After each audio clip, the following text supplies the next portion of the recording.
Hi everyone, my name is Lindsay and I'm on staff with Magnified Giving, and I'm excited today to be with Melissa, Patsy, and Bev, and we're going to talk about senior services today. So I'm excited to hear their perspectives from their specific organizations and learn more about this social cause.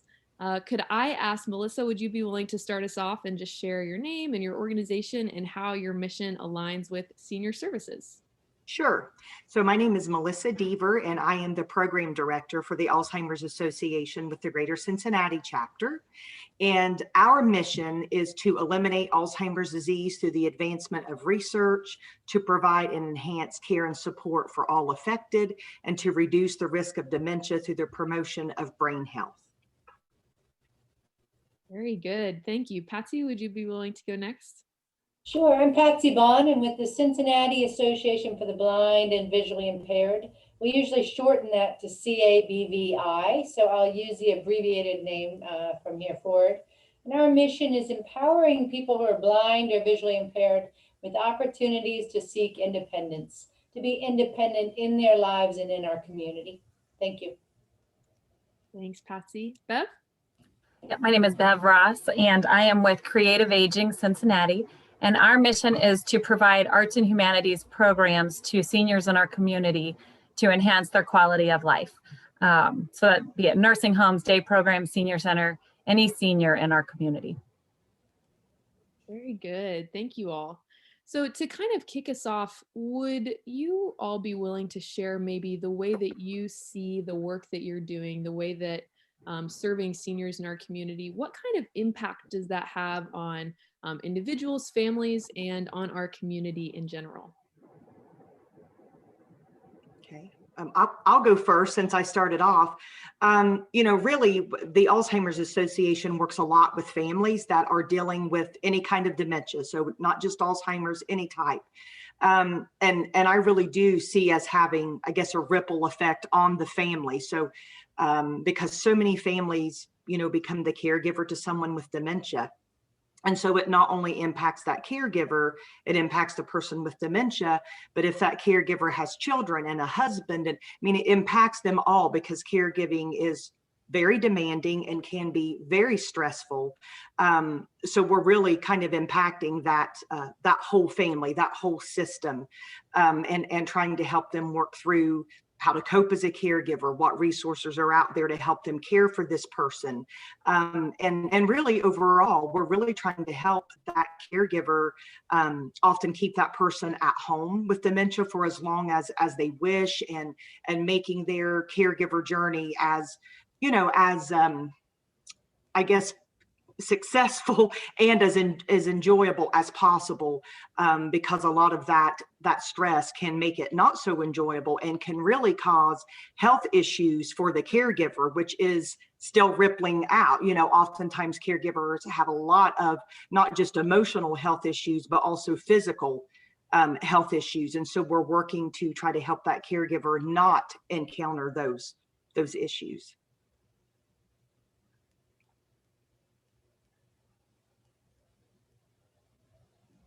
I'll go next. As far as creative aging, basically our goal is a little bit more focused on the actual individual.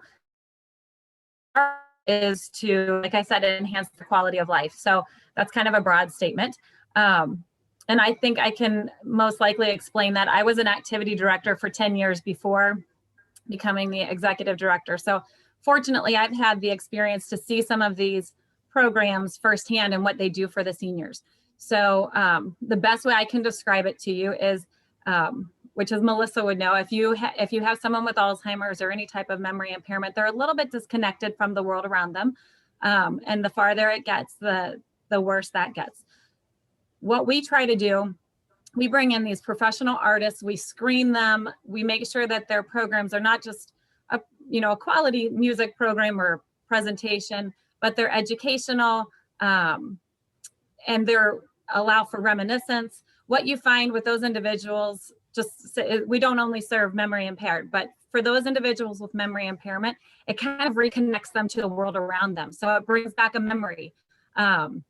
Even something as simple as them tapping their toe, we find that to be a success for us with some of those individuals. So you're kind of reconnecting them to the world, bringing them some enjoyment, even if it's just for that short time. For those who are higher functioning, we have programs that are a little bit more engaging, more, back and forth with the artist. We have physical programs, cognitive programs, we actually have over 200 different programs that we offer. But our goal is to really engage that senior, allow them to be around some other people that, they can reminisce different stories. And that's kind of our goal. It's not just giving a presenter or giving an artist and it's not like babysitting for an hour. It's actually a very engaging program, and there's a lot of benefits that come out of that, even beyond that 1 hour program. So we're saying that, so-and-so was talking to their daughter about the program, and it kind of started conversations, just kind of lighting them up for that time. And there's so many benefits to it. It's hard to say all at once, but that I'll tell you the connection piece. Another story that I like to tell, and this was another firsthand story, there was a gentleman with Parkinson's that I used to work with, and he could not walk very well at all. But when you would hum a tune, he would walk smoothly. And similar to the walking, he would dance. So we would play music all the time, and we'd have dances, and he would just get up and dance. And it was as if he had no issues with his walking whatsoever. So there's just so many benefits to the programs. And that's kind of our goal, is to bring that out and to kind of allow them to forget about everything else and just enjoy the moment, enjoy the music, the presentation, and even learn something, because you're never too old to learn. So that's kind of what our goal is. Can I ask Beverly a question? Yeah. Yeah, so that sounds awesome. I just wonder, where are you holding your programs? Is there a program space, or do you take it out in the community, or? So all of our programs are sent, sorry, I should have mentioned that. They're all sent out into the community. So we only have 2 part-time staff. We both work from home and always have. And we have over 150 different artists that we work with. So they are sent out to the nursing homes, to the day programs, community centers. We actually have a collaboration with the Alzheimer's Association and the Cincinnati Library, where the Memory Cafe program is a program for those individuals in the community, and they go to the library for a program, and we have a collaboration with them. So it's really, we're inclusive of any senior group that is out in the community. So we actually send the artists to those locations. Oh, that's awesome. Well, probably some of the people that both of you are serving are also people that have vision loss. So at the Cincinnati Association for the Blind and Visually Impaired, 63% of the people we're serving are over age 65 and losing vision due to age-related eye conditions. I should say that most of these are people that have had regular vision all of their lives, like you and I. And now that they're starting to lose their vision, our #1 goal is to help them to remain independent and safe in their homes. So you can imagine one of the most important things is that people are no longer able to read. And so we actually prescribe magnifiers. We have a low vision clinic. We prescribe the magnifiers, and we teach people how to use them. A lot of people we're working with also have other physical conditions, including hearing loss, or they might have like a tremor in their hand or some kind of physical issues. So we work with people individually to help them learn how to adapt to vision loss. This includes working with a white cane and learning safe travel, because virtually everyone we serve is, I would say, unable to drive themselves. So transportation is a major issue. We teach people how to use public transportation or other transportation options in the community, ways to cook and clean and organize their homes without vision. All of these things are very important so that they can participate in the community and feel at ease and part of the community. Very good. Thank you all for sharing. That's really, really cool. So from all of your perspectives, could you share maybe some of the challenges of working with seniors, or just doing the work that you do and trying to serve seniors? What kind of challenges do you encounter at your organizations? I know with the Alzheimer's Association, of course, our challenge is, #1 is trying to reach everybody that is affected with dementia in every family. It's, you know, trying to get that word out and not wanting to hear from somebody. Boy, I wish I would have known you when mom had Alzheimer's disease. So that's a big challenge is getting the word out. And I think the other one is, you know, there's a stigma associated with, you know, Alzheimer's disease, and people don't want to admit that there's a diagnosis. They don't want to talk about it. And so oftentimes people aren't diagnosed early, and we're not coming in contact with people until they're in the middle stages of the disease. So that's definitely a barrier. And something else that we're working on that's a barrier is getting the physicians in the community to, number one, recognize the disease early and have that discussion with people, because that doesn't often take place. And number two is getting them to make a referral to us, so that we can help that family, so that they're not just getting a diagnosis of Alzheimer's and sent out the door, and the family's going, oh my gosh, I don't know where to start. I don't know what to do.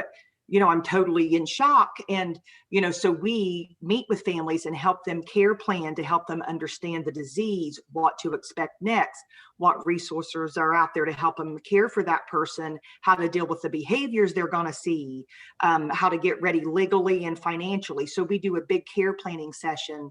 So that's one of our barriers, is getting folks in the medical community to refer families right at the onset. And we also do work with folks that have dementia. It's just oftentimes we don't get that opportunity because people aren't diagnosed early enough where they understand they have a diagnosis and can have that conversation with you. But when we do, that is the most awesome thing I have ever participated in, is interact with that person with dementia and getting to help them plan their care and what's going to happen going forward when they can no longer make decisions for themselves. So those are a couple of our barriers, is, you know, increasing our reach, getting the word out, and getting, you know, physician offices to recognize the disease as present, diagnose it, discuss it, and refer people for help. I'll go next. I'll give Patsy a second there. So of course, funding is always, that's kind of a constant. You know, we're always, as a nonprofit, we're always writing for grants and trying to find funding and creating new programs for the funding. One of ours has always been a challenge, is marketing, not only to the facilities, but also to just individuals in the community, getting the word out about what we do. And why it's such a challenge for us is because we serve the facilities that serve the seniors. So we're not serving, it's not like a program at the Aronoff, or, you know, we're not serving that community at large. And so to try to reach out to even family members of those seniors that we're serving is impossible, because you have HIPAA laws. You know, we're not going to get those databases to say, hey, the programs that you see at your facility are from creative aging. So there's a bit of a challenge that we always have there, and we try to ramp that up. We have a great board of directors that, you know, are working to try to get more press releases out and just things to the community to let them know about us. But that's been an ongoing challenge, just because we don't serve the community at large. The other thing that I wrote down there in terms of, I mean, it's a challenge. It's not a challenge that can't be overcome. And last year, I think, is a perfect example of that. But just getting creative with the population that we serve, and new and different programs. And our program director was also an activity director prior to this as well. So, so we both are very particular about the types of programs that we want to send out. They have to be, you know, they have to be quality, they have to be interactive, they have to be engaging, educational. So we're very particular in that, but also we have to keep in mind that as time goes on, you know, we need maybe some computer-like programs. You know, that more individuals that are coming into these facilities are, you know, used to some type of technology. So even down to, like, you know, maybe we're not playing as much of the 1920s songs. Now we're moving up a little bit to maybe 1940s and 1950s. Just knowing the audience and changing and adapting to the group that we're serving. That's kind of an ongoing, I don't know if I want to call it a challenge as much, it's just part of the job. And it's just really making sure that we're meeting that audience where they are, and something that they're going to want to sit through and not get up and walk out in the middle of the program. But the marketing, the PR, And it's also always a challenge. There's a high turnover in some of these facilities. So staying in front of that facility, and it goes in hand with marketing. But when you get a new staff person in the position that you worked with somebody for a couple years, you get a new staff person, which has happened quite a lot this past year. Introducing them to the organization and kind of getting them on board and really understanding what we're doing and how we can work together is sometimes very challenging, because some people are really excited about it and then other people aren't sure they want to even try it. So that's always the challenge. The turnover is high in a lot of facilities. Thanks so much, Bev. I think one of our greatest challenges is actually similar to the Alzheimer's Association, and that people don't really want anybody else to know that they're blind, right, or visually impaired. And so much so that we used to be the Cincinnati Association for the Blind. We realized people didn't want to come here because either they weren't blind yet or they didn't want to go blind. So we changed our name to Blind and Visually Impaired, so that people would realize we can help anyone with severe vision loss. And a lot of times you may even know people that you can't tell that they're visually impaired if they're well adapted. You can't always look at someone and know that. So for people that are having a lot of trouble in their lives, they may not want someone other than their friends and family to know. And sometimes that works for a while until often their vision loss progresses. So we try and really, first of all, offer a lot of emotional support and a lot of reassurance that people really can adapt very well to vision loss and virtually do anything except drive a car. So there's adaptive ways to do all sorts of things. And once we are able to get people in the door, they start to meet a lot of our staff here. Like 45% of us are blind or visually impaired. And they go, oh, well, if my teacher is totally blind and they can teach me how to use a computer that talks, wow, right? Or if someone who's blind can teach me how to read Braille, that's amazing. So we really try and model for them the success that we hope for them in their lives. Very good. Thank you all. I'd love to ask all of you, what compels you about this field? What brought you maybe to the nonprofit sector, and what brought you specifically to this cause and the organizations that you're at? What's personally compelling about serving seniors for you? So for myself, of course, I'm a licensed social worker, and we tend to like to work for nonprofits, and that's kind of our thing. We're kind of drawn there. But also, I have always worked with the geriatric population. So that's kind of my passion. That's the group that I love to work with. And I guess I feel like that the geriatric population, they're often forgotten about, and people, we live in a society that values youth. And that as people get older, we tend to just think, they're just older. That's why they have these problems that, and we make excuses, and there's really no need for us to get involved. And so I think, that makes me feel passionate about helping the geriatric population. And also I find that, geriatric folks are so thankful for any help you provide them with. And it's so rewarding and fulfilling, to help people who think there is no help, there is no hope. And when you're able to bring that to them, it's an amazing thing. And also, I have been affected by Alzheimer's disease personally in my family. Both my grandmother and great-grandmother passed away from the disease. So I have a personal connection and passion, and I want to help end this disease just as much as the next person, because I even fear it for myself, for my mother. And I know she's fearful of that. And so, what it's like to be a caregiver, what it's like for the family. And so that really inspires you to want to help folks. So you understand that professionally, but you also understand what's going on personally. And that really gives you that passion to want to get involved and help. As far as my background, I thought I was going to be working with kids. So although growing up, I had a grandma who had multiple strokes and required round-the-clock care. So it was very much instilled in us at a young age, just watching my mom and her sisters care for my grandma. But however, then I went to college, full on going to work with kids, and I had to do a practicum, and I chose the day program where I ended up working for 10 years. I just fell in love with it. I enjoyed my time through college, and then I was hired right before I graduated. And then I stayed there until I was offered this job right after I had my first child.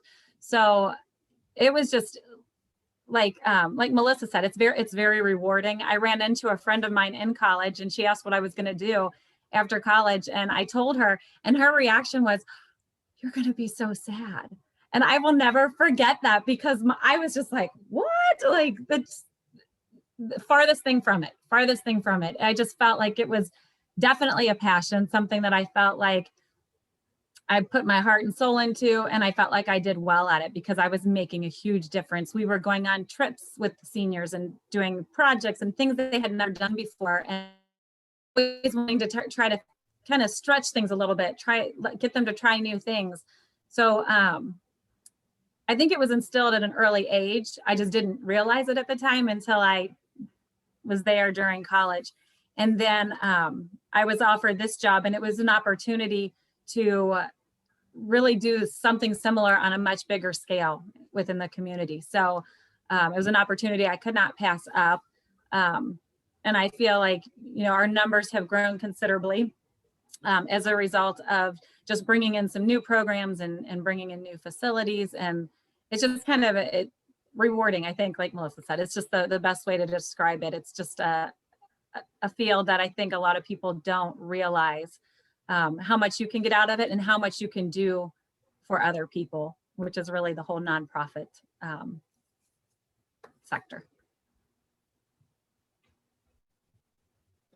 I love hearing these stories because I sort of fell into my job, I suppose. I have a background in English literature, a bachelor's degree and a master's degree. I actually thought I was going to get my PhD and become a teacher because I love teaching. And somehow that sort of changed along the way. And so then I worked for a package design advertising firm, and it was exciting, but it was also kind of like a little, what should I say, dog eat dog. And I thought, at the end of the day, something about this doesn't work for me. I thought I really need to feel like I'm making a difference in the world. So I thought I'm going to go work for a nonprofit. And luckily I started here, believe it or not, way back then. Someone taught me how to write all sorts of things for the organization. So I'm actually the grants manager here. I do fundraising. I write the annual reports, our newsletters. I basically write everything for the agency, and I love it. I was here for a couple of years. I went to California for 6 years. The universe brought me back. My job opened up again. Here I am. So apparently I'm supposed to be here. One thing that I'll say is if you work for nonprofits, you will always, always, always feel wealthy.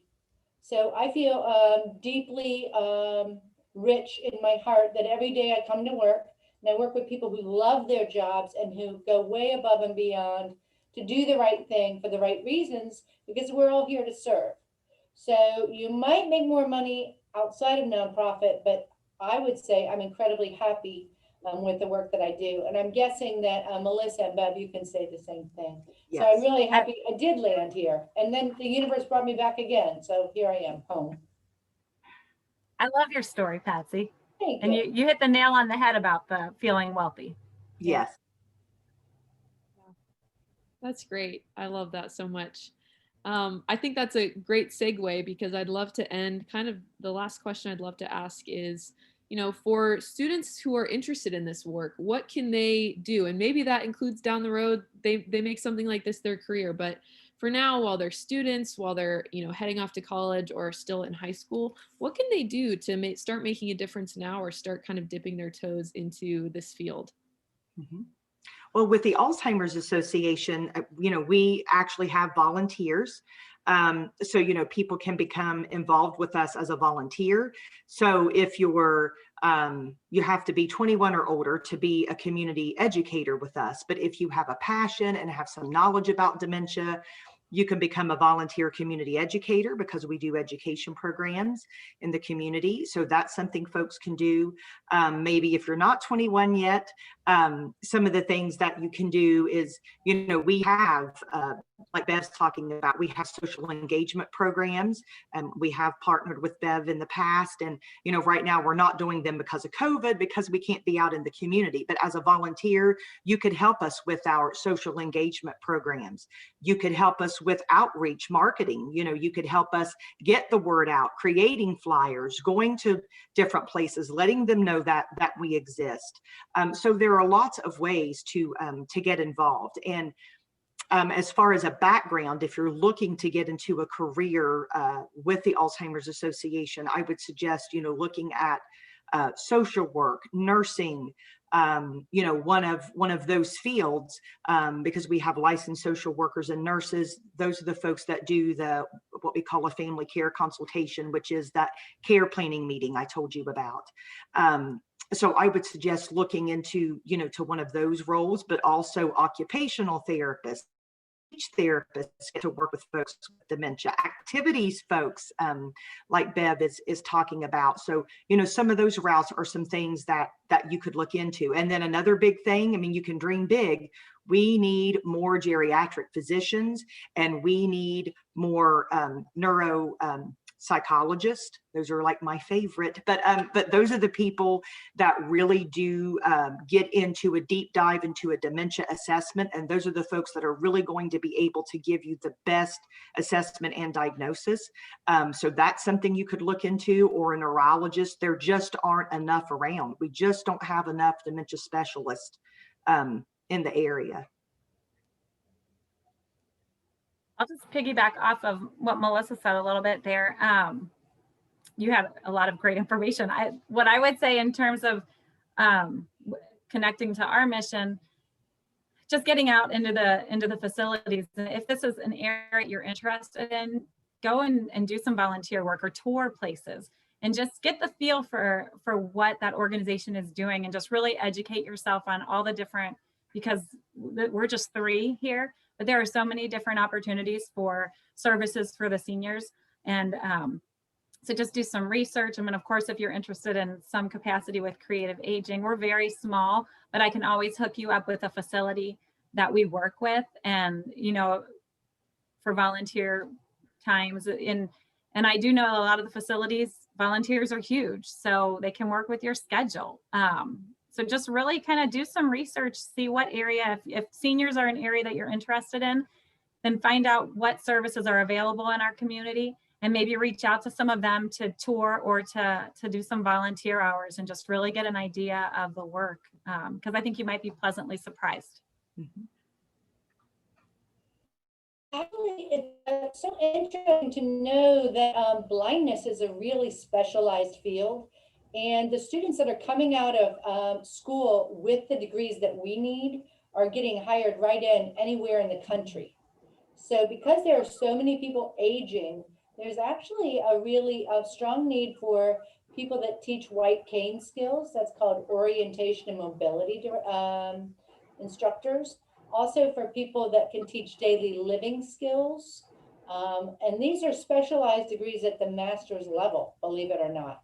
So if you're interested in that, you can certainly Google what kind of careers are there in the blindness field. And because, like I said, people are living so much longer, there's really a strong need for that. So when we have some of our positions open, we have to search the entire country and get someone to move here to do that work. So wouldn't you like to be able to choose anywhere you'd like to live in the country, right? If you want to serve people that are seniors, there's so many opportunities, and I would say follow your heart. There, you can help someone in your neighborhood. You could help someone at your church if you go to church. You could maybe volunteer with your parents if you're kind of young, or if you're college age, you could probably just volunteer for yourself. You can call organizations like ours. All of our volunteer opportunities are on our website. So, but we wish you so well, because all of us are in service. Hopefully you'll participate and be in service as well. Absolutely. That was awesome. Thank you, Melissa, Patsy, and Bev. Students who are watching, I hope that was informative for you. Maybe this is a field that you've never thought about before, and if this sparks your interest, you have now some leads and some great advice that you can take these ladies up on to follow and kind of pursue this field. So thank you so much for watching, and we'll see you in the next video. Thanks. Thank you.